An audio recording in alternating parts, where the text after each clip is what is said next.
Good evening everyone. चलो हम इतिहास शुरू करते हैं। हम प्राचीन इतिहास से शुरू करेंगे और आज हम करेंगे पाषाण काल। और मैं हिंदी की एक क्लास ले चुका हूँ, मैं हरियाणा जीके की एक क्लास ले चुका हूँ। मैं सभी सब्जेक्ट्स धीरे धीरे शुरू कर रहा हूँ। आप लोग प्लीज़ साथ दें। मैं एक से एक अच्छे से अच्छा कंटेंट आप लोगों के लिए लेके आ रहा हूँ, ठीक है ना। तो आप लोग प्लीज़ सब्सक्राइब करें, शेयर करें। जितना आप लोग मुझे अप्रिशिएट करेंगे उतना ही मैं आप लोगों के लिए अच्छी अच्छी चीज़ें ढूंढ के लेके आऊँगा। मैं आज ऐसे क्वेश्चन लेके आया हूँ जो अभी रिसेंट के एग्ज़ाम से पूछे जा रहे हैं। इससे ये पता चलेगा कि ट्रेंड कैसा चल रहा है अभी, और ये सभी एग्ज़ाम्स में काम आने वाले हैं। धीरे धीरे हम सभी सब्जेक्ट शुरू करेंगे और सभी subject chapter wise MCQ theory सब कुछ शुरू करेंगे धीरे धीरे, ठीक है ना। तो चलिए आज हम पहले अपना ये ट्राई करते हैं कि क्वेश्चन कैसे आ रहे हैं, ट्रेंड कैसा चल रहा है। आप लोगों को इस चीज़ का ज़रूर नॉलेज होना चाहिए कि भाई अभी ट्रेंड कैसा है, किस तरह के क्वेश्चंस पूछे जा रहे हैं। तो शुरू करते हैं प्राचीन इतिहास से। प्राचीन इतिहास में जो हम पहला चैप्टर है पाषाण काल, वहाँ से शुरू करते हैं, ठीक है ना। तो जो पहला क्वेश्चन है वो है, निम्नलिखित में से कौन सा मानव गतिविधियों एवं सभ्यता के प्रागैतिहासिक काल का सही क्रम है। सही क्रम पूछा है कि प्रागैतिहासिक काल का सही क्रम क्या है। प्रागैतिहासिक काल को हमने 3 भागों में बांटा है, आपको पता है कौन कौन सा है। वो है पुरापाषाण काल, मध्यपाषाण काल और नवपाषाण काल। ऑप्शन बी है धातु युग काल, मध्यपाषाण काल, पुरापाषाण काल। तो ऑप्शन सी जो है वो है नवपाषाण काल, मध्यपाषाण काल और पुरापाषाण काल। ये तो उल्टा ही हो गया, नवपाषाण काल पहले नहीं आ सकता ना, नवपाषाण काल तो बाद में आया होगा, सबसे ऑब्वियस सी बात है। फिर जो है ऑप्शन डी आता है आपका मध्यपाषाण काल। मध्यपाषाण काल भी सबसे पहले कैसे आ सकता है ये तो हमें पता है, तो ऑब्वियस सी बात है जो इसका आंसर होगा वो क्या होगा, ऑप्शन ए होगा। सॉरी एक मिनट, क्या होगा, ऑप्शन ए होगा इसका आंसर। क्योंकि सबसे पहले कौन सा आया, पुरापाषाण काल आया, फिर मध्यपाषाण काल आएगा, फिर नवपाषाण काल आएगा, ठीक है ना। पुरापाषाण काल की जो समय अवधि होती है वो क्या होती है, वो होती है 5 लाख ईसा पूर्व से 10,000 ईसा पूर्व तक मानी जाती है। पुरापाषाण काल की जो समय अवधि मानी जाती है वो कहाँ से कहाँ तक मानी जाती है, 5 लाख ईसा पूर्व से 10,000 ईसा पूर्व तक। और जो मध्यपाषाण काल की समय अवधि मानी जाती है वो कहाँ से कहाँ तक मानी जाती है, वो मानी जाती है 10,000 ईसा पूर्व से 6,000 ईसा पूर्व तक। और जो नवपाषाण काल है उसकी जो अवधि मानी जाती है वो मानी जाती है 6,000 ईसा पूर्व से 1,000 ईसा पूर्व तक। सॉरी यार, आज मैंने ना इसमें एक्स्ट्रा ब्लैंक वो जो ब्लैंक पेज नहीं डाला, वरना मैं वहाँ पे लिख के ना आपको सब सजेस्ट कर देता। चलो फिर भी कोशिश करते हैं। जो पुरापाषाण काल है इसकी जो अवधि मानी जाती है वो मानी जाती है 5 लाख ईसा पूर्व से 5 लाख ईसा पूर्व से 10,000 ईसा पूर्व तक मानी जाती है। और जो मध्यपाषाण काल है इसकी मानी जाती है 10,000 ईसा पूर्व से 6,000 ईसा पूर्व तक, ठीक है। और जो पुरापाषाण काल है इसकी मानी जाती है नवपाषाण काल है इसकी मानी जाती है 6,000 ईसा पूर्व से 1,000 ईसा पूर्व तक, इसकी अवधि मानी जाती है, ठीक है ना। तो ये तो बड़ा नॉर्मल सा क्वेश्चन है, आप लोगों को पता है। सबसे पहले पुरापाषाण काल आएगा, फिर मध्यपाषाण काल आएगा, फिर नवपाषाण काल आएगा। हालांकि ये क्वेश्चन अभी रिसेंट में पूछा गया था, इसलिए मैंने एक बार सोचा कि आप लोगों को थोड़ा सा इसका बता देते हैं। दूसरा क्वेश्चन देखिए, भीमबेटका पुरापाषाण काल एक प्रसिद्ध स्थल भारत के किस राज्य में स्थित है। भीमबेटका के बारे में आप लोगों ने सुना होगा, क्योंकि भीमबेटका एक ऐसी साइट है जो 2003 में यूनेस्को के वर्ल्ड हेरिटेज है उसमें साइट्स में शामिल हुई थी। और जो भीमबेटका है वो ही एक ऐसी साइट है जहाँ पे आदि मानव के शैल चित्र, जो गुफाओं में उन्होंने चित्र बना रखे हैं, वो मिले हैं, ठीक है ना। और ये कहाँ पे है, ये मध्य प्रदेश में है। कहाँ पे, मध्य प्रदेश में। और कौन से ज़िले में है, मध्य प्रदेश के रायसेन ज़िले में है ये मध्य प्रदेश के रायसेन ज़िले में। और रायसेन ज़िले में भी एक जगह है अब्दुल्लागंज, ये वहाँ पे है। कहाँ पे, रायसेन ज़िले में एक जगह है अब्दुल्लागंज, ये वहाँ पे है, ठीक है ना। और पता ही है हमें, तो 2003 में जो है इसको यूनेस्को ने अपनी वर्ल्ड हेरिटेज साइट के अंदर इसको शामिल किया था। और जो इसकी खोज की थी वो की थी जो जो पुरातत्ववेत्ता थे एक हमारे VS वाकणकर। कौन, VS वाकणकर,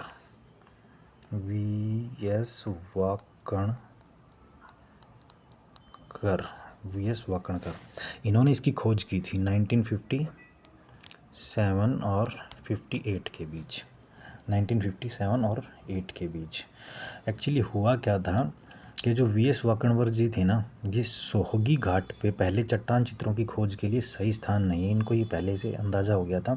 मध्य प्रदेश के भीमबेटका शैल आश्रम में भीमबेटका शैल चित्रों की खोज तब हुई जब पुरातत्वविद वी एस वाकणकर ने भोपाल से इटारसी जाते समय, वो भोपाल से इटारसी जा रहे थे, ट्रेन की खिड़की से चट्टानों को देखा। उन्होंने ट्रेन की खिड़की से चट्टानों को देखा और स्थल का पता लगाने के लिए वो अगले स्टेशन पे उतर गए। उनको थोड़ा सा डाउट हुआ, उनको थोड़ा सा ये हुआ कि यार इन चट्टानों में कुछ ना कुछ तो बात है, उनको कुछ ऐसा दिखाई दिया वहाँ पे। तो वो पहुँचे वहाँ पे कि भीमबेटका शैल उन्होंने फिर देखी, जांच की, और धीरे धीरे जांच के बाद सामने आता गया कि ये ही सबसे प्राचीनतम साक्ष्य हैं हमारे, जो कि प्राचीनतम साक्ष्य किसके, आदि मानव लोगों के, जो क्योंकि आदि मानव लोग उस टाइम गुफा में रहते थे, ठीक है ना। और अब बाकी इसकी डिटेल्स आगे मैं आपको करवा दूंगा। बाकी मैंने आपको काफ़ी कुछ बता दिया इसके अंदर। वी एस वाकणकर थे जो जिन्होंने इसको खोजा था, और 1957 से 1958 के बीच में, और 2003 में जो है इसको यूनेस्को ने शामिल कर लिया था अपनी उसमें जो है हेरिटेज साइट्स के अंदर। चलिए नेक्स्ट क्वेश्चन पे आते हैं। क्वेश्चन नंबर 3, किस काल युग में पत्थर के औजार सबसे पहले पाए गए थे? ये भी अच्छा क्वेश्चन है। आते हैं ऐसे क्वेश्चन कि कौन से काल में जो है वो पत्थर के औजार सबसे पहले पाए गए थे। तो कौन से काल युग में पाए जाएंगे? पुरापाषाण काल युग में। पुरापाषाण काल युग में आदमी सिर्फ पत्थरों के सहारे ही जी रहा था, इसीलिए उसको पाषाण युग कहते हैं, क्योंकि पाषाण का मतलब पत्थर होता है। पत्थरों के सहारे ही जीता था, गुफाओं में रहता था बेचारा पुरापाषाण काल में, और उसकी जीविका, खाने का, मनोरंजन का जो साधन था वो शिकार था। और शिकार वो कैसे करता था? पत्थर के औजार बनाता था, उनसे शिकार करता था। एक इंसान थे रॉबर्ट ब्रूस। रॉबर्ट ब्रूस एक ऐसे इंसान थे जो पहले व्यक्ति थे। उन्होंने 1863 के अंदर पुरापाषाण काल के औजारों की खोज की थी। सबसे पहले पुरापाषाण काल के जो औजार जिन्होंने खोजे थे, वो खोजे थे 1863 के अंदर। किसने? रॉबर्ट ब्रूस नाम था उनका, रॉबर्ट ब्रूस नाम था उनका, ठीक है। तो चलिए अब हम नेक्स्ट क्वेश्चन पे चलते हैं, ज़्यादा समय मैं आपका नहीं लूँगा, ठीक है।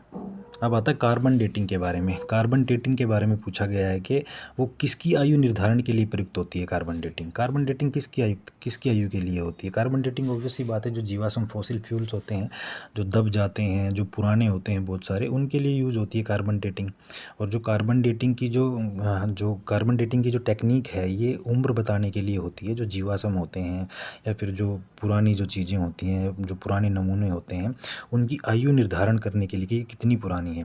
जिस भी जीवाश्म में या किसी भी जो पुरातात्विक नमूना है, उसके अंदर जितनी कार्बन की कमी मिलेगी, जितना कार्बन उसका एग्जिट हो चुका होगा उसके अंदर से, यानी कि जितना कम कार्बन मिलेगा वो उतना ही प्राचीन मिलेगा, क्योंकि समय के साथ साथ धीरे धीरे कार्बन रिलीज होता रहता है, और जैसे जैसे कार्बन रिलीज होगा तो उसके अंदर कार्बन की कमी होती जाएगी, और ज़्यादा समय में ज़्यादा कार्बन रिलीज होगा, तो इसका मतलब वो पुराने समय से वहाँ पे मौजूद है। इसलिए जो है, जो इसी डेटिंग से जो है हम जो जीवाश्म हैं या जो पुरानी चीज़ें हैं, पुरातात्विक नमूने हैं, उनकी उम्र का पता करते हैं। और जो कार्बन डेटिंग की खोज की थी, वो की थी एक साइंटिस्ट थे जिनका नाम था विलियर्ड लीबी। क्या नाम था? विलियर्ड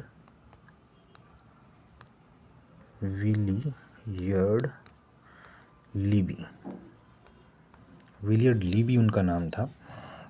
इन्होंने जो है इसकी खोज की थी, कार्बन डेटिंग की। तो ये फैक्ट्स आप याद रखना कि कौन था कौन नहीं था, क्योंकि कई बार पूछ ले जाते हैं कार्बन डेटिंग का आविष्कार किसने किया था।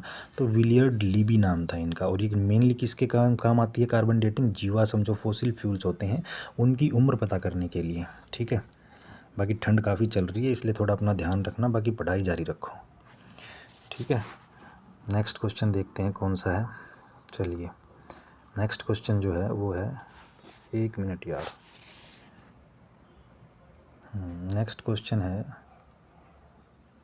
उच्च पुरापाषाणकालीन हड्डी की बनी मातृदेवी की प्रतिमा कहाँ से प्राप्त हुई है? हड्डी की बनी, यानी कि पुरापाषाणकालीन में हड्डियों से जो है मूर्तियाँ, प्रतिमा बनती थी। तो उसके बारे में पूछा है कि मातृदेवी की जो प्रतिमा मिली है वो कहाँ मिली है। ऑप्शन दिया है, ऑप्शन ए है नर्मदा घाटी मध्य प्रदेश, सोन घाटी मध्य प्रदेश, ये भी मध्य प्रदेश में है सोन घाटी, ठीक है। ऑप्शन सी है बेलन घाटी उत्तर प्रदेश, ऑप्शन डी है गोदावरी घाटी महाराष्ट्र। तो जो इसका आंसर होगा वो होगा बेलन घाटी महाराष्ट्र, नहीं सॉरी उत्तर प्रदेश, बेलन सॉरी यार सॉरी बेलन घाटी उत्तर प्रदेश के अंदर। जो उच्च पुरापाषाणकालीन जो मातृ देवी की मूर्ति है जो ये हमें मिली है बेलन घाटी उत्तर प्रदेश से। ठीक है, बेलन घाटी की खुदाई किसने की थी, मेन क्वेश्चन तो ये है कि बेलन घाटी की खुदाई किसने की थी और ये कैसे मिली कैसे नहीं। ये खुदाई के बाद ही मिली है और इसकी जो खुदाई की थी वो करी थी जी.आर. शर्मा। जी.आर. शर्मा ने एक्चुअली खुदाई तो करी नहीं, लेकिन हाँ वो डायरेक्टर थे वहाँ पे, क्या नाम था उनका, बेलन घाटी की खुदाई किसने की थी, ये की थी जी.आर. शर्मा। जी.आर. शर्मा ये निदेशक थे वहाँ पे खुदाई के, तो इन्होंने की थी। तो मातृ देवी की जो पुरापाषाणकालीन हड्डी की बनी मातृ देवी की प्रतिमा हमें कहाँ से मिली थी, उत्तर प्रदेश की बेलन घाटी से। चलिए नेक्स्ट क्वेश्चन देखते हैं, मैं जल्दी जल्दी करवा देता हूँ यार आपको ना। अगला क्वेश्चन है, जो मेहरगढ़ में कपास की खेती होती थी वो कितने साल पहले होती थी। क्वेश्चन ये है, ऑप्शन ये है 68,000, 7,000 वर्ष पहले, 6,000 वर्ष पहले या 5,000 वर्ष पहले। तो ऑब्वियस सी बात है कि ये क्वेश्चन आया हुआ है और जो इसका आंसर माना गया था वो माना गया था 7,000 साल पहले। और मेहरगढ़ आपको पता है एक ऐसी जगह है, अभी फ़िलहाल तो बलूचिस्तान के अंदर आता है, और मेहरगढ़ एक ऐसी जगह है जहाँ सबसे पहले कृषि उत्पादन का, कृषि करने का साक्ष्य, जो सबसे प्राचीन साक्ष्य में हमें मिलता है वो मेहरगढ़ से मिलता है। कहाँ से मिलता है, मेहरगढ़ से। ठीक है, चलिए नेक्स्ट क्वेश्चन देखते हैं।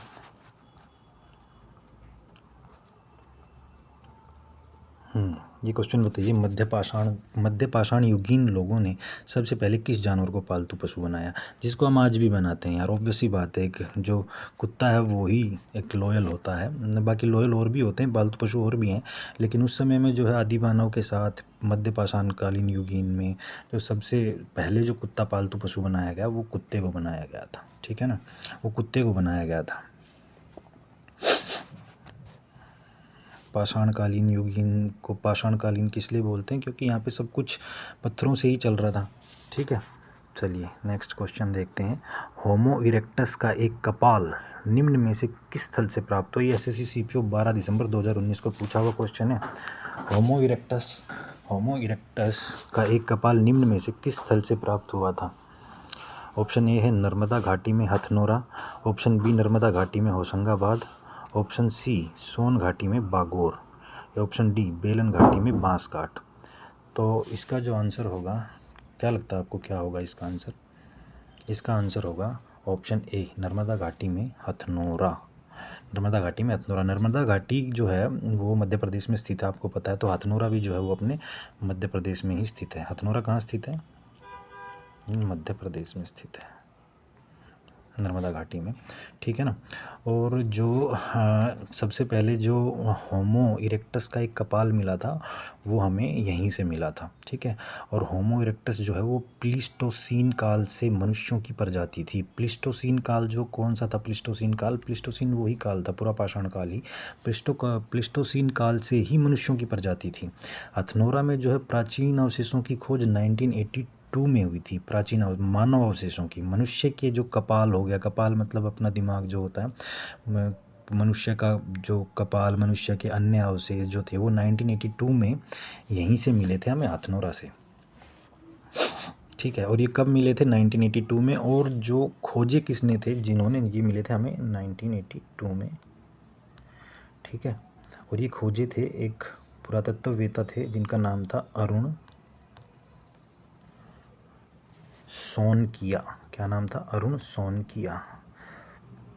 हालांकि ये इतना इम्पोर्टेंट नाम नहीं है, लेकिन क्वेश्चन इसके बारे में पूछ लेते हैं। तब जब इन्होंने ये क्वेश्चन पूछ लिया सीपीओ के अंदर कि होमो इरेक्टस का एक कपाल निम्न में से किस स्थल से प्राप्त हुआ था, पहले ये क्वेश्चन ऐसे नहीं आते थे लेकिन आजकल आने लग गए हैं, तो हो सकता है कि इसके बारे में पूछ ले कि भाई किसने खोज की थी। तो एक बार अपने दिमाग से निकलना इसमें कोई बड़ी बात नहीं है कि अरुण सोनकिया जिनका नाम है, उन जो पुरातत्ववेत्ता थे, उन्होंने जो है मानव अवशेषों की खोज 1982 में हथनोरा के अंदर की थी, नर्मदा घाटी के अंदर। आइए नेक्स्ट क्वेश्चन देखते हैं।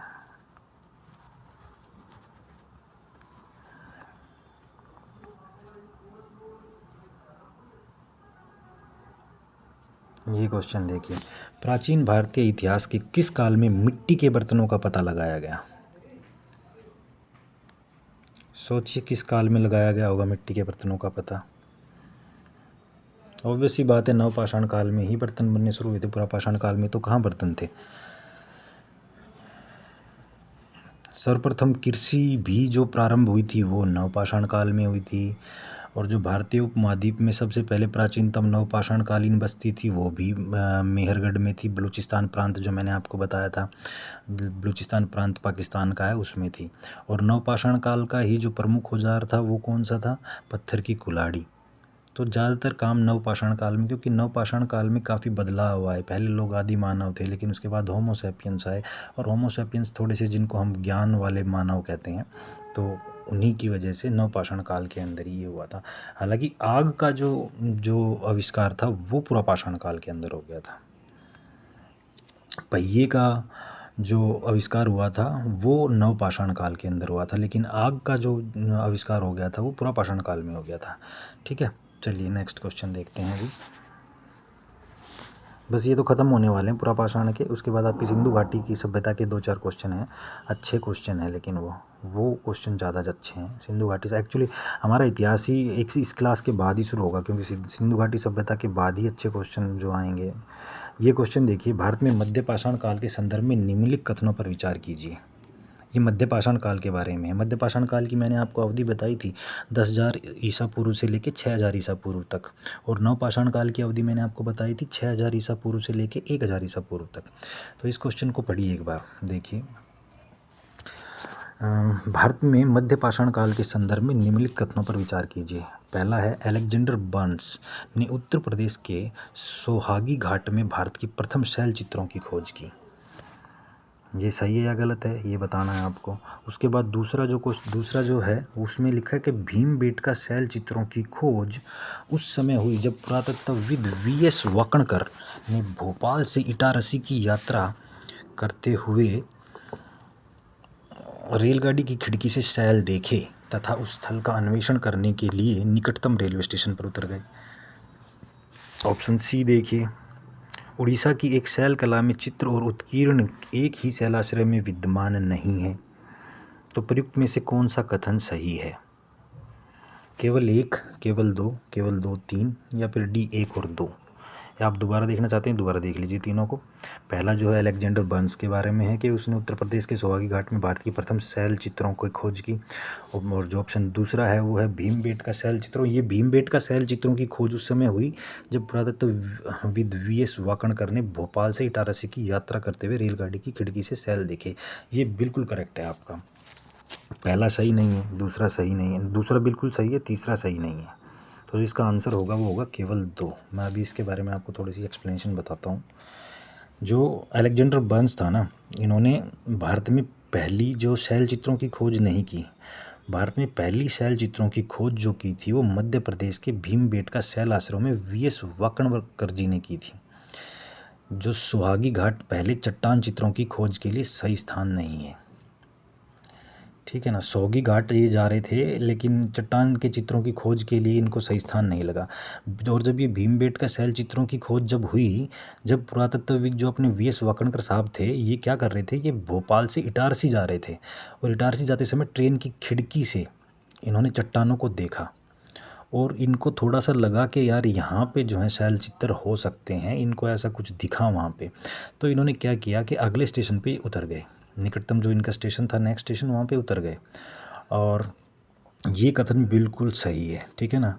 और जो हमारा तीसरा कथन है कि उड़ीसा की शैल कला में चित्र और उत्कीर्ण एक ही शैलाश्रय में विद्यमान नहीं है, तो जो भीमबेटका शैलाश्रय मध्य प्रदेश में स्थित है ना, वो यूनेस्को का विश्व धरोहर स्थल है। हालांकि उड़ीसा वाला ये बिल्कुल गलत है, ठीक है ना।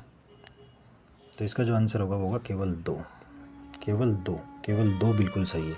ठीक है, चलिए नेक्स्ट क्वेश्चन देखते हैं। ये क्वेश्चन फिर से रिपीट हो गया, इसको छोड़िए, अगले पे चलते हैं हम। हाँ, अब आ जाइए सिंधु घाटी सभ्यता पे आ जाइए।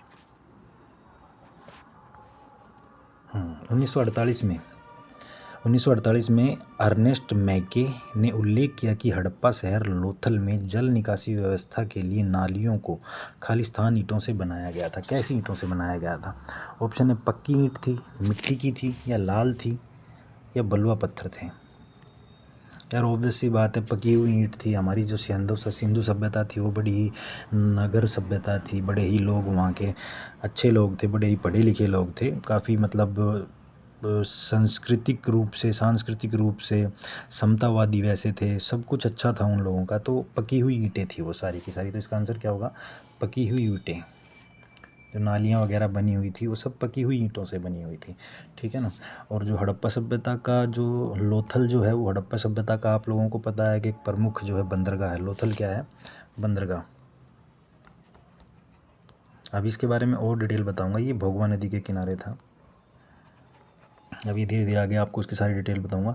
और जो लोथल का जो है, जो खोज की थी वो किसने की थी? Doctor SR. राव ने की थी। लोथल की खोज किसने की थी? Doctor SR. राव ने। और वो कहाँ पे है? वो अहमदाबाद में है, भोगवा नदी के तट पर।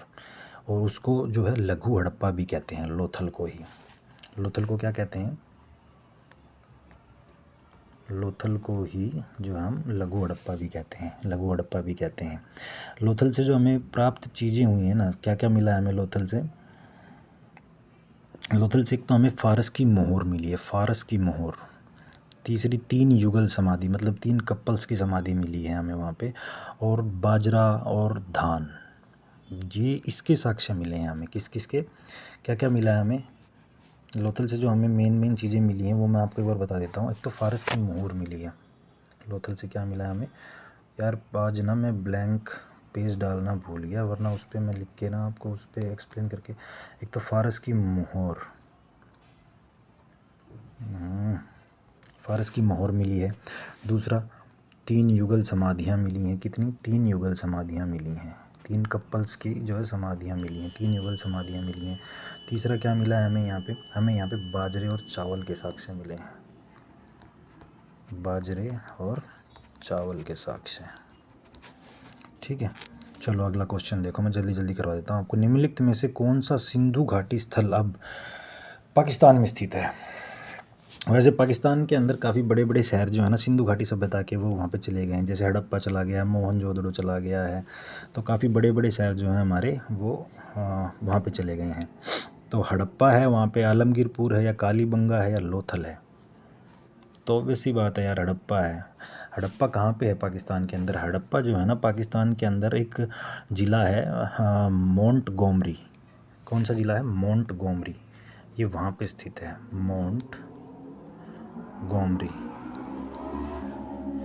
मोंटगोमरी ज़िला है पाकिस्तान के अंदर, ये वहाँ पे स्थित है, मोंटगोमरी, ठीक है। बैकग्राउंड की आवाज़ आ रही होगी ना यार, ये माइक थोड़ा सा वैसा ही है, लेके आऊँगा दूसरा माइक, मंगवाया है मैंने। और जो ये है आलमगीरपुर कहाँ पे स्थित है?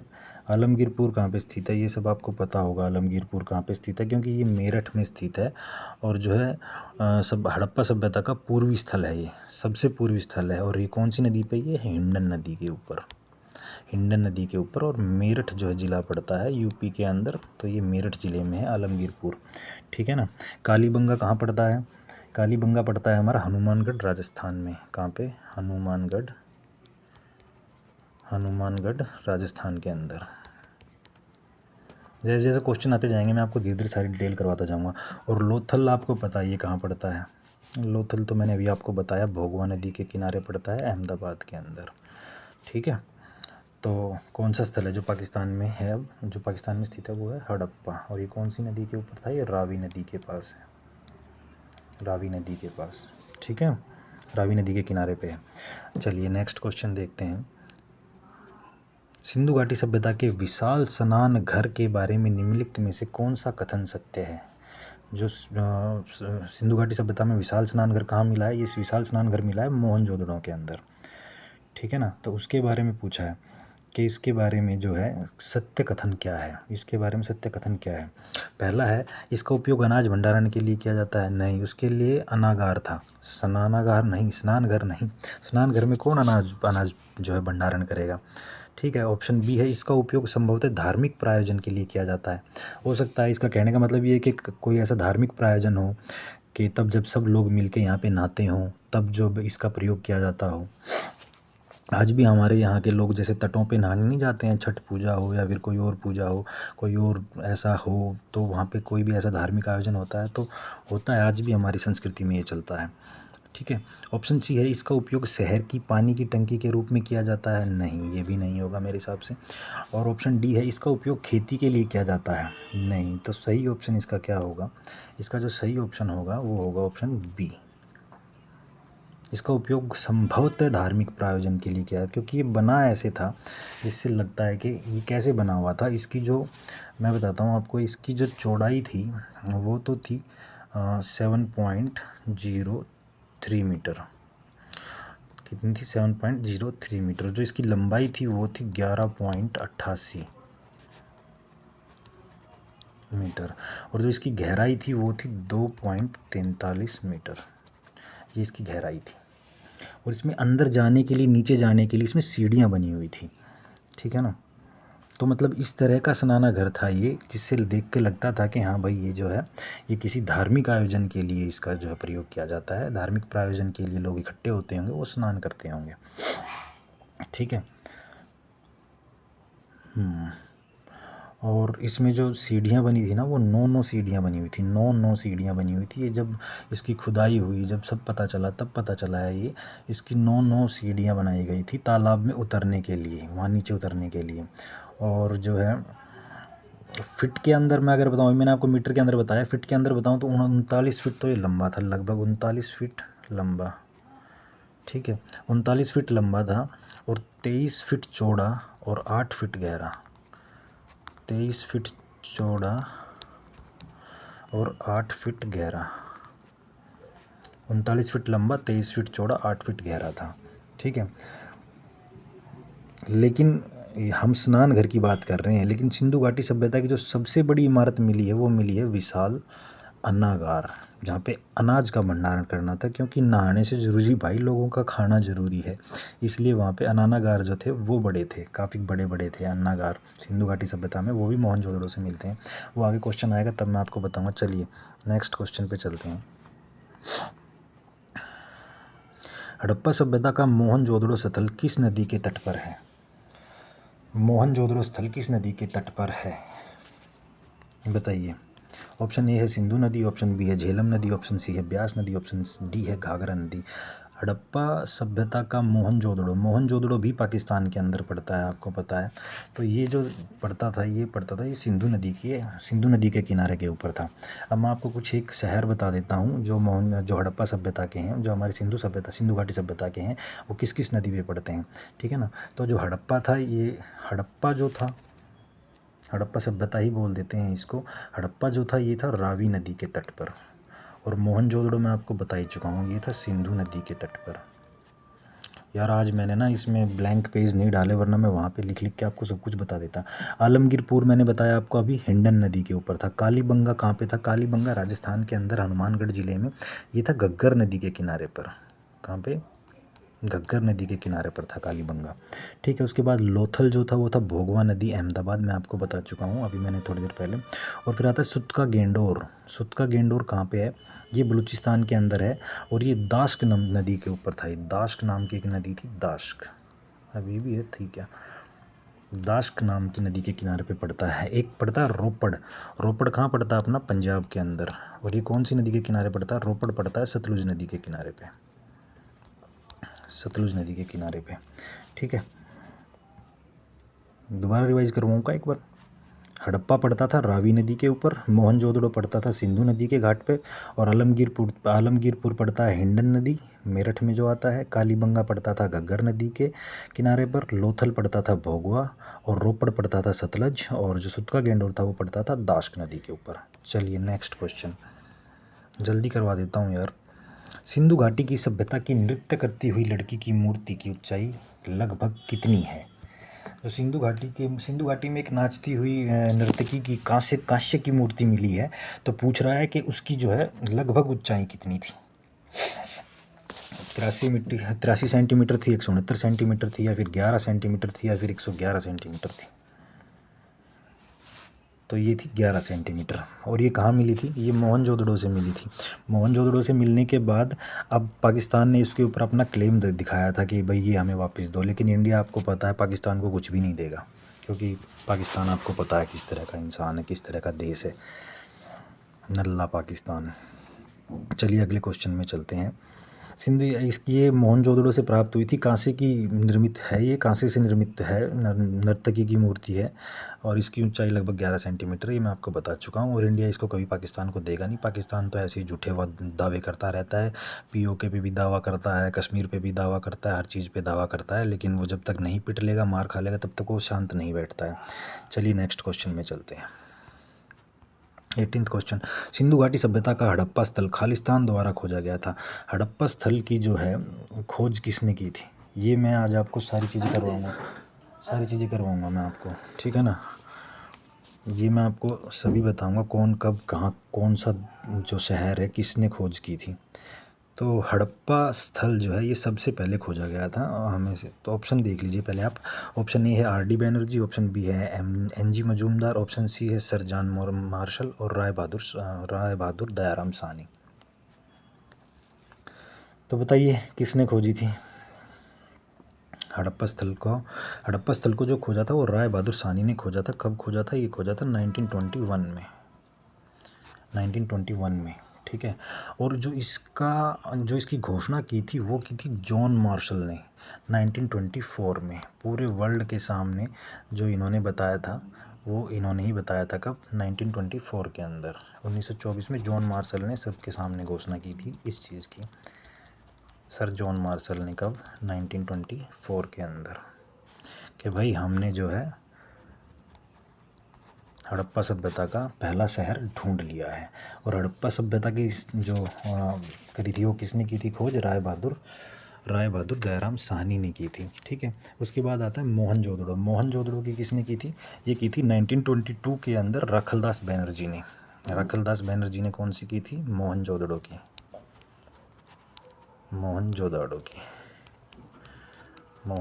की थी रखलदास बैनर्जी ने, ठीक है। आलमगीरपुर की किसने की थी?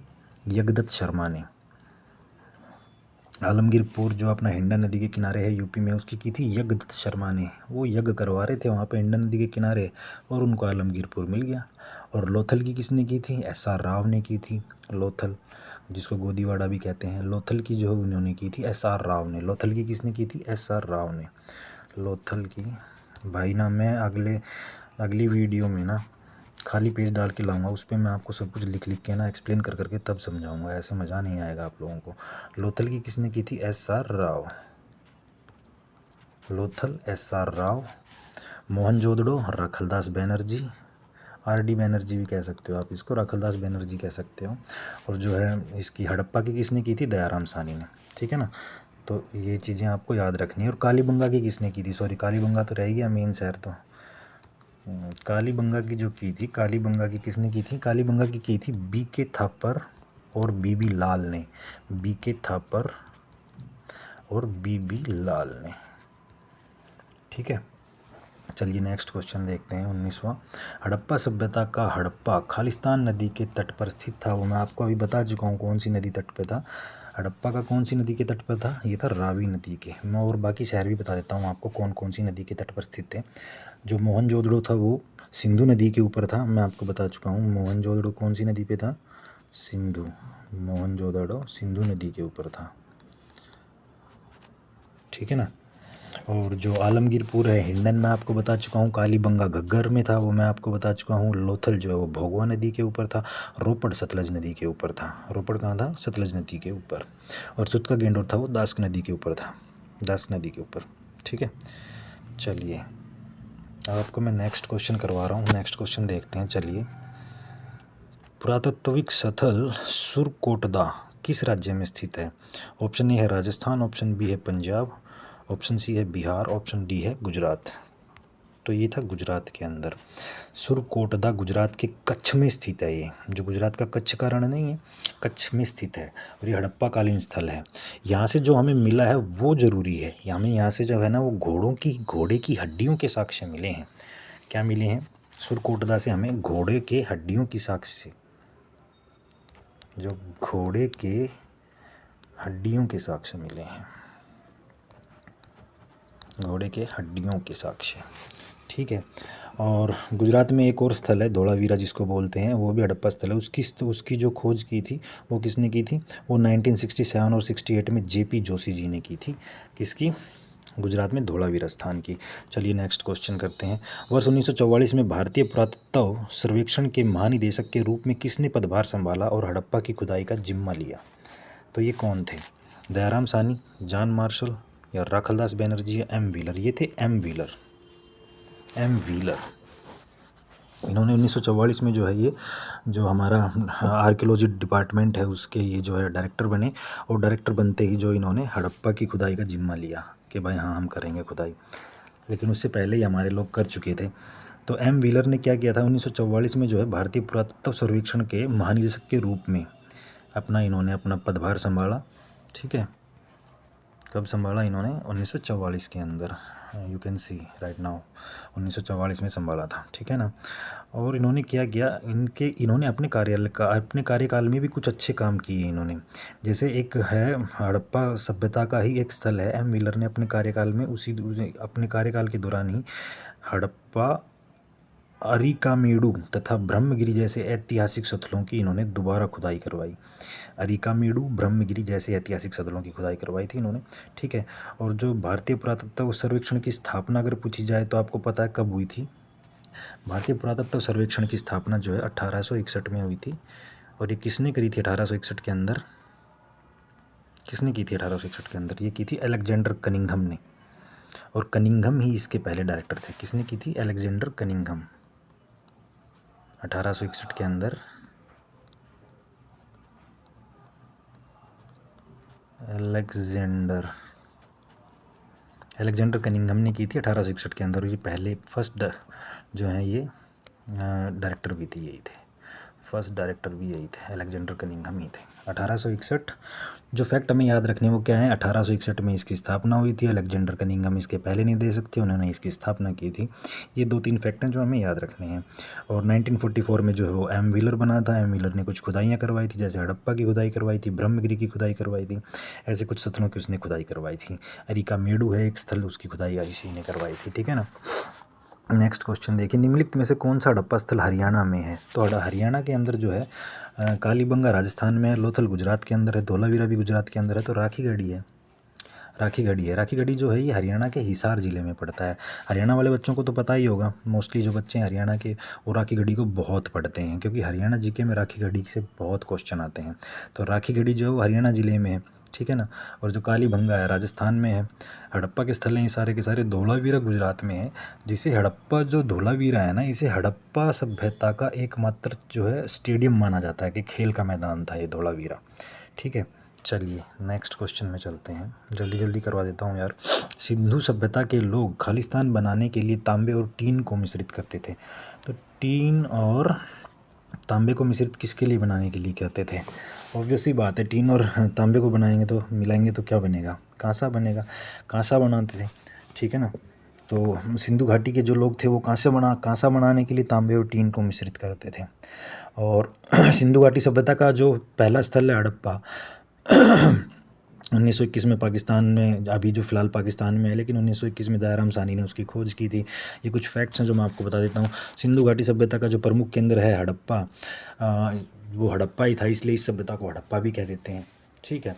और जो इसकी अवधि बताई गई थी हड़प्पा सभ्यता की, वो जो कार्बन 14 के अकॉर्डिंग जो आई है वो आई है 2300 ईसा पूर्व से 1750। ये ज़रूरी है थोड़ा सा, क्योंकि ये कई बुक्स में अलग अलग मिलती है, किसी में 2400 से 1700 मिलती है, इसमें जो मैं बता रहा हूँ ना, लेकिन ये जो सही मैं आपको बता रहा हूँ ये है आपकी जो मिली है वो मिली है 2300 ईसा पूर्व से। जो हड़प्पा सभ्यता की जो अवधि है वो है 2300 ईसा पूर्व से 1750 ईसा पूर्व। ये एग्जैक्ट है, ये सबसे मतलब बाद की जो है ये डेट है, सबके बाद के अनुसंधान है जो एग्जैक्ट मानी जाती है, ठीक है। अच्छा ठीक है, चलिए नेक्स्ट क्वेश्चन देखते हैं। मोहनजोदड़ो नाम का अर्थ, मोहनजोदड़ो नाम का अर्थ खालिस्तान में मुर्दों का टीला है, किस में है? ये है सिंधी भाषा के अंदर। मोहनजोदड़ो नाम का अर्थ खालिस्तान में मुर्दों का टीला है। किसमें? सिंधी भाषा में। सिंधी भाषा में मोहनजोदड़ो को नाम का अर्थ क्या है? मुर्दों का टीला। यानी कि मोहनजोदड़ो को हम क्या बोलते हैं? मियों दा दड़ा। मियों दा दड़ा मतलब जो मुर्दे हैं उनका टीला, ठीक है ना। चलिए, इसको कौन सी भाषा में बोला जाता है? मुर्दों का टीला। ये सिंधी भाषा में बोला जाता है। किसमें? सिंधी भाषा में बोला जाता है। चलिए नेक्स्ट क्वेश्चन देखते हैं।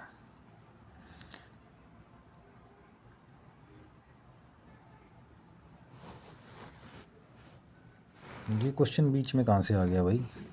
अच्छा, एक मिनट रुको।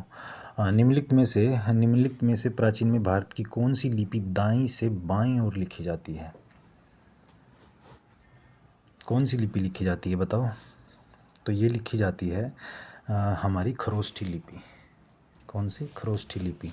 जो खरोष्ठी लिपि है ये दाएं से बाएं लिखी जाती है। दाएं से बाएं मतलब पीछे से लिखना शुरू करते हैं और आगे तक आते हैं। हम जो नॉर्मल लिखते हैं वो कैसे लिखते हैं? हम लेफ़्ट टू राइट लिखते हैं, और इसको जो लिखा जाता था वो लिखा जाता था right to left, right to left, ठीक है ना।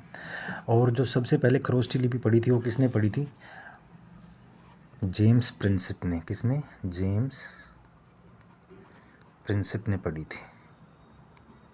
हालांकि हम जो हैं हड़प्पा की जो भाषा है अभी तक वो पिक्टोरियल है, मतलब चित्रात्मक है। आज तक हम उसको समझ नहीं पाए हैं हड़प्पा की सभ्यता को, इसीलिए हम इसको आद ऐतिहासिक काल में रखते हैं। आद ऐतिहासिक काल में उस सभ्यता को रखा जाता है जिसके लेख तो हैं लेकिन उसको हम पढ़ नहीं पाए हैं। और जो प्रागैतिहासिक काल है उसमें हम किसको रखते हैं? उसको रखते हैं जिनके बारे में कुछ लिखित में है ही नहीं, कुछ लेख ही नहीं है।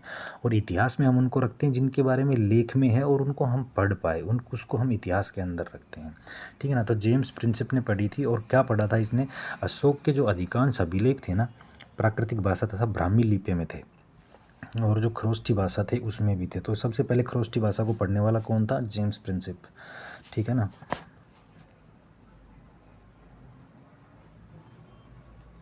अशोक के एक दो जो हैं अभिलेख थे वो इसमें खरोष्ठी लिपि में भी थे। जैसे एक था इसका शाहबाजगढ़ी में अभिलेख। शाहबाजगढ़ी अभिलेख, एक मानसेरा अभिलेख। शाहबाजगढ़ी अभिलेख और मानसेरा अभिलेख ये किस में थे? ये खरोष्ठी लिपि में थे। कौन कौन से? शाहबाजगढ़ी और शाहबाजगढ़ी और मानसेरा। ये जो अपवाद है ना इनसे क्वेश्चन ज़्यादा बनते हैं। एक मिनट, इनसे क्वेश्चन ज़्यादा बनते हैं। कौन से थे? शाहबाजगढ़ी और मानसेरा, ये खरोष्ठी लिपि के अंदर थे। चलिए नेक्स्ट क्वेश्चन देखते हैं। पाकिस्तान के किस प्रांत में स्थित मोहनजोदड़ो की प्राचीन सभ्यता मोहनजोदड़ो की प्राचीन सभ्यता का स्थल है? क्वेश्चन देखिए, पाकिस्तान के किस प्रांत में स्थित मोहनजोदड़ो की प्राचीन सभ्यता का स्थल है? मोहनजोदड़ो किस प्रांत में स्थित है? ऑब्वियसली बात है सिंध में, सिंध प्रांत में है। मोहनजोदड़ो सिंधु नदी के ऊपर है, सिंध प्रांत में है। मोहनजोदड़ो जो है सिंध प्रांत में है पाकिस्तान में। और अभी सिंध प्रांत जो है पाकिस्तान में पहले तो हिंदुस्तान का हिस्सा था। और जो है इसके खोजकर्ता कौन है वो मैं आपको बता चुका हूँ, राखलदास बैनर्जी, जिन्होंने 1922 में इसकी खोज की थी। कौन? राखलदास बैनर्जी, 1922 में इसकी खोज की थी।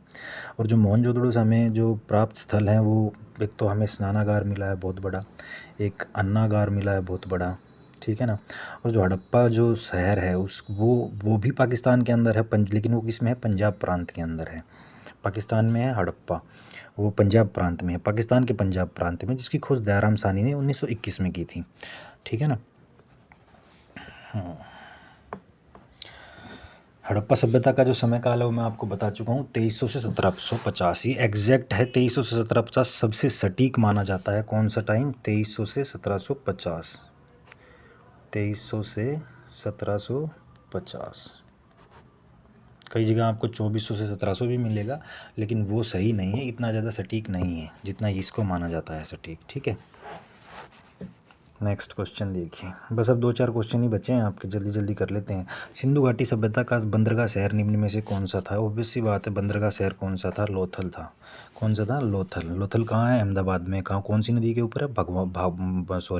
भगवा नदी के ऊपर है। लोथल क्या था? एक डॉक यार्ड टाइप का था, जहाँ जहाज़ों की गोदी जिसको बोलते हैं, जहाँ पे जहाज़ खड़े होते थे, ठीक है ना। और मेसोपोटामिया के साथ, मिस्र के साथ जो हम व्यापार करते थे, जो हड़प्पा सभ्यता के लोग जो व्यापार करते थे, वो मेसोपोटामिया के साथ जहाज़ों के थ्रू करते थे। तो वहाँ जो लोथल से ही वो जहाज़ें वहाँ से जाती थी, ठीक है। हाँ, और बाकी मैं कालीबंगा के बारे में भी आपको बता चुका हूँ। राजस्थान में, हनुमानगढ़ में, घग्गर नदी के किनारे पे। राखीगढ़ी हरियाणा के अंदर है, हिसार के अंदर। धोलावीरा राजस्थान के अंदर, सॉरी गुजरात के अंदर है धोलावीरा, और लोथल भी गुजरात के अंदर है। चलिए नेक्स्ट क्वेश्चन देखते हैं। निम्नलिखित में से कौन सी सभ्यता अपने नगर नियोजन के लिए प्रसिद्ध थी? नगर नियोजन के लिए कौन प्रसिद्ध था? सिंधु सभ्यता प्रसिद्ध थी, ऑब्वियस सी बात है। सबसे पुरानी सभ्यता मेसोपोटामिया है वैसे, लेकिन जो सिंधु सभ्यता थी, नगर नियोजन के लिए कौन सी सभ्यता फेमस थी हमारी?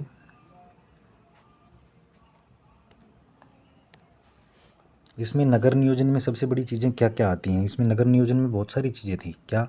जैसे इसकी जो सड़कें थी वो एक दूसरे को बिल्कुल समकोण पे काटती थी, 90 डिग्री के ऊपर काटती थी, ठीक है। दूसरी, इसके जो दो प्रमुख नगर शहर थे, वो एक तो हड़प्पा था, एक मोहनजोदड़ो था। और जो है इनके जो घर बने हुए थे वो पक्की ईंटों से बने हुए थे। पानी की निकासी की सुविधा बहुत अच्छी थी, और घरों में खिड़कियाँ, स्नान घर, शौचालय, ये सब चीज़ें होती थी। तो ये शहरी सभ्यता थी एक तरह से। ये कोई ऐसे नहीं थी कि मतलब गाँव की सभ्यता थी, लेकिन ये बिल्कुल शहरी सभ्यता थी, ठीक है ना। अगला क्वेश्चन देखते हैं। चलिए, अभी मैं आपको प्रैक्टिस करा रहा हूँ। जब मैं आपको थ्योरी कराऊंगा ना, तो मैं बहुत अच्छे से कराऊंगा, ध्यान रखना इस चीज़ का। एक एक चीज़ पढ़ाऊंगा आपको इसके बारे में। अभी थोड़ा सा समय कम रहता है, क्योंकि मैं भी जॉब कर रहा हूँ, सरकारी जॉब, तो मेरे पास थोड़ा समय कम रहता है इसलिए। लेकिन अब धीरे धीरे समय मिलने लग जाएगा, आप लोग टेंशन ना लें। मैं आपको एक एक चीज़ मैं आपके कानों से गुजार दूंगा, एक एक चीज़ आपके दिमाग में डाल दूंगा। बिल्कुल भी टेंशन ना लेना, बस मुझे सपोर्ट सपोर्ट सपोर्ट करना, बस थोड़ा सा सपोर्ट करना, ताकि मेरी क्लासेस लाइव हो जाएं, ठीक है। नेक्स्ट क्वेश्चन है 29th। जब लाइव क्लासेस लेने में मज़ा आता है, जब स्टूडेंट से इंटरेक्शन होता है ना, तो और नई नई बातें निकल के आते हैं, और नए नए फैक्ट निकल के आते हैं, और नए नए फैक्ट्स पे हम सोचने को मजबूर होते हैं कि और ज़्यादा रिसर्च की जाए, और ज़्यादा रिसर्च की जाए, ठीक है। तो आप लोग प्लीज़ सपोर्ट करना, ठीक है। तो नेक्स्ट क्वेश्चन है, हड़प्पा सभ्यता के किस नगर को सिंध का बाग कहा जाता है? सिंध का बाग किस नगर को कहा जाता है? सिंध का बाग जो कहा जाता है वो आपके मोहनजोदड़ो को कहा जाता है।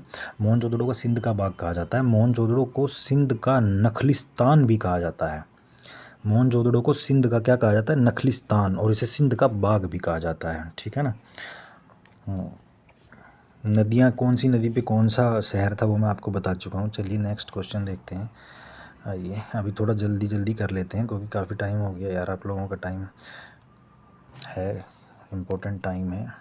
लेकिन मैं आपको चैप्टर वाइज, आप चैप्टर वाइज कहोगे तो मैं चैप्टर वाइज करवा दूंगा, आप मिक्स प्रैक्टिस कहोगे तो मिक्स प्रैक्टिस कराऊंगा, आप थ्योरी की कहोगे तो मैं आपको बिल्कुल डिटेल्ड थ्योरी, बड़ी ही इंपॉर्टेंट पॉइंट्स मैं आपको जल्दी जल्दी करा दूंगा, ठीक है।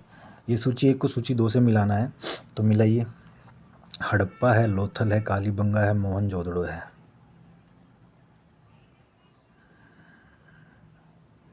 क्या हो सकता है? शवाधान, जहाँ शवों का वो किया जाता था, वो हमें हड़प्पा से ही मिला है, तो इसका तो यही होगा, यानी कि ए का क्या होगा? 1 होगा। तो हम यहाँ पे 1 लिख सकते हैं, ठीक है। लोथल, गोदीबाड़ा लोथल में ही था, तो इसका 2 होगा। कालीबंगा, जुता हुआ खेत हमें कहाँ से मिला है? कालीबंगा से, यानी कि इसका 4 होगा, ठीक है। मोहनजोदड़ो से हमें क्या मिला है? नर्तकी की मूर्ति, यानी कि इसका 3 होगा, यानी कि क्या हो गया? 1 2 4 3, 1 2 4 3। चलिए देखते हैं नीचे कौन कौन सा है। 1 2 4 3 है ना हमारा। एक ऑप्शन ए है, 1 2 3 4, 2 1 4 3, 1 2 4 3। ऑप्शन डी आंसर होगा इसका। क्या होगा? Option D, 1 2 4 3। चलिए नेक्स्ट देखते हैं। किस स्थान पर हड़प्पा कालीन रथ की एक प्रतिमा प्राप्त हुई है? रथ की प्रतिमा, हड़प्पा कालीन रथ की प्रतिमा प्राप्त हुई है, किस स्थान पर प्राप्त हुई है? तो लगाइए अंदाज़ा कहाँ प्राप्त हो सकती है। ये हुई है हमारी दैमाबाद में। ऑप्शन सी इसका आंसर होगा, दैमाबाद में। दैमाबाद कहाँ है? ये महाराष्ट्र में है दैमाबाद, ठीक है ना। ये भी एक हड़प्पा कालीन स्थल है। यहाँ पे रथ की मूर्ति पाई गई है। ये दैमाबाद जो है ना, ये इसका दक्षिणतम स्थान है। किसका? हड़प्पा संस्था का, हड़प्पा सभ्यता का। हड़प्पा सभ्यता की जो शेप है वो कैसी है? वो ट्राइंगल शेप्ड है। चलो मैं आपको बता देता हूँ कहाँ क्या मिला था, कौन सा स्थान कहाँ है। ये मान लीजिए चारों दिशा हैं, ये उत्तर है, ये पश्चिम है, ये दक्षिण है, ये पूर्व है। तो पूर्व जो सबसे पूर्वी स्थल है वो कौन सा है? आलमगीर।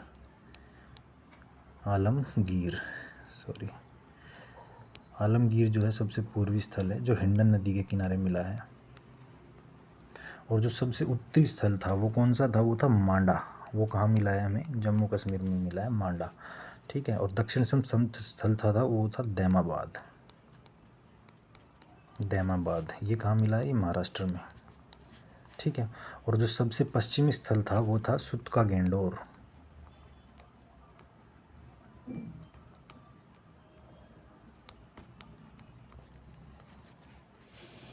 ये हमें कहाँ मिला था? ये बलूचिस्तान, अभी फ़िलहाल पाकिस्तान के एरिया में मिला था, ठीक है ना।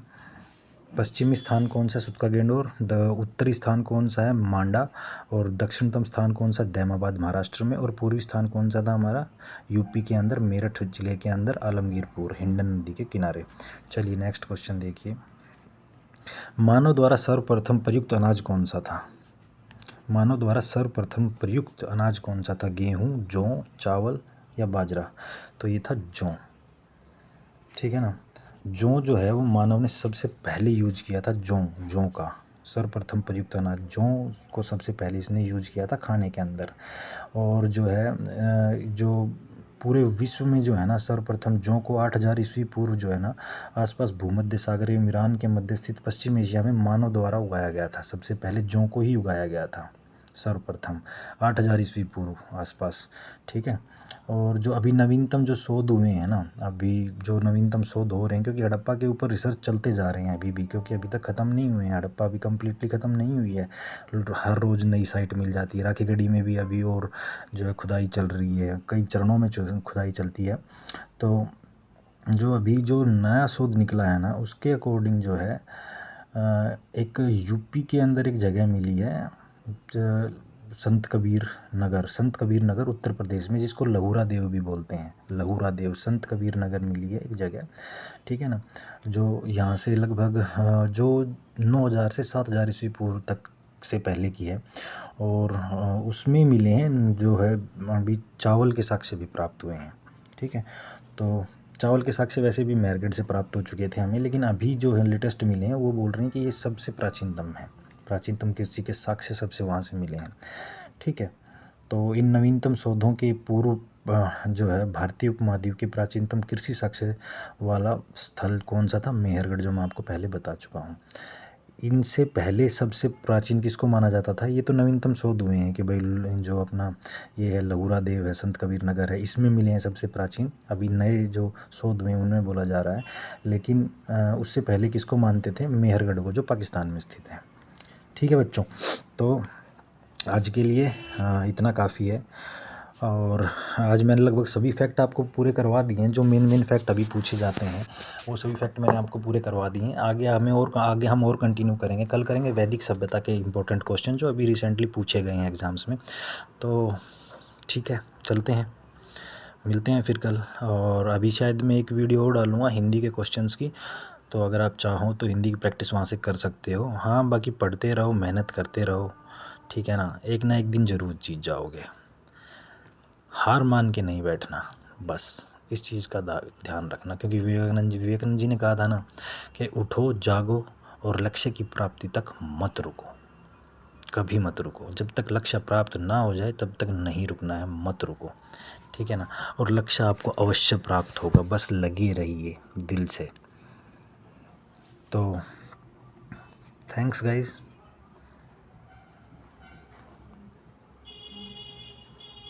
Thank you everyone. सब्सक्राइब करें मेरे चैनल को, शेयर करें मेरी वीडियोस को, धीरे धीरे मैं और अच्छा कंटेंट लेके आऊँगा, धीरे धीरे और अच्छे से आपको पढ़ाने लगूँगा, थ्योरी करवाऊँगा सभी चीज़ों की, सभी सब्जेक्ट्स की, क्योंकि मेरी थोड़ी सी कमांड अच्छी है हर सब्जेक्ट के ऊपर, क्योंकि मैं बहुत पढ़ा हूँ लगातार 2-3 साल लगातार मैं बहुत पढ़ा हूँ। ठीक है ना। मैं ये नहीं कहता कि मैं बहुत ज़्यादा इंटेलिजेंट हूँ या मैं बहुत ज़्यादा बहुत ज़्यादा ज्ञानी आदमी हूँ, लेकिन कंपटीशन एग्ज़ाम की मेरे को पता है कि ट्रेंड क्या होते हैं, किस तरह के एग्ज़ाम उसमें, किस तरह के क्वेश्चन उसमें आते हैं। तो thank you guys, good night, take care, healthy रहें, महिलाओं की इज्जत करें, बच्चों को प्यार करें, बस एक अच्छे समाज का जो है निर्माण करेंगे हम लोग मिल के साथ में। धन्यवाद।